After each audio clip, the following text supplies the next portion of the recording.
La Princesa and the Pea by Susan Middleton Elya. There once was a prince who wanted a wife, but not any niña would do in his life. His madre was picky, she hoped for perfection. The prince was so lonely, in need of affection. But here came a maiden en route to her castle. I hope I can stay here if it's not a hassle. She winked at the prince who fell for her fast. No matter what mum does, I'll marry this lass. The prince had come in, but his mother, La Reina, decided to test her. Would this girl be buena? Mama sneaked away to the royal jardín and found a small pea that was fit for a queen. She guarded the pea pod and took to the stair. If this girl is worthy, she'll feel that it's there. She placed el guisante in the bed for their guest. She yelled, 20 mattresses, lofty request. The queen settled in with her box of bombones, while lots of strong workers came in with colchones. Uno was suave, dos was pequeño, tres was muy grande, cuatro un sueño. Several were pinstriped, some made of fleece, others were dotted or checkered or gris. The queen ate her treats, the bed was stacked high, and right when they finished, La Niña came by. Here is your cama, a place you can sleep. Thanks, said the girl, I won't even count sheep.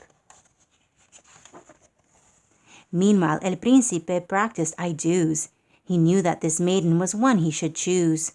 I like her, mamma, he said with a lilt. We'll see, said the queen, as she fluffed up his quilt.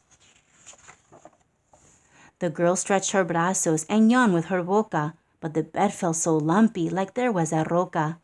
The little guisante was 20 times deep. Could it be the reason the girl got no sleep?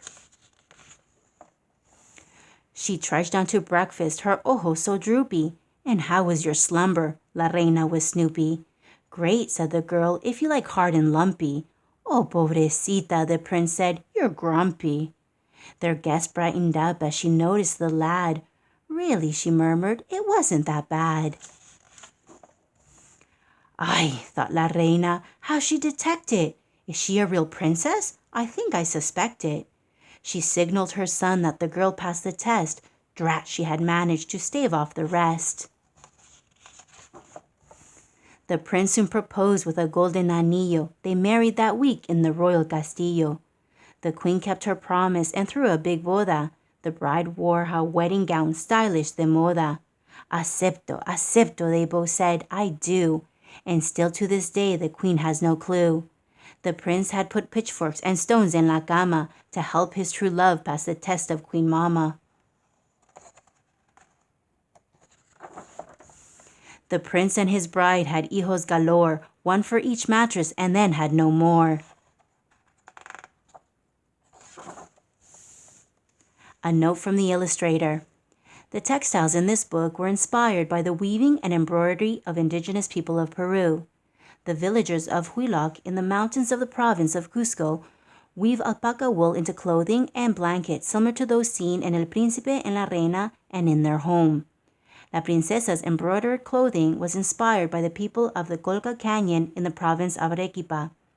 The methods and traditions of dyeing, spinning, weaving, and embroidery have been passed down from generation to generation, and their remote locations have kept these communities distinct. I traveled to Huiloc and Colca Canyon for the first time with my father. I hope to encourage you, the readers, to value and protect these groups so they can maintain their culture and traditions and continue to thrive in the future.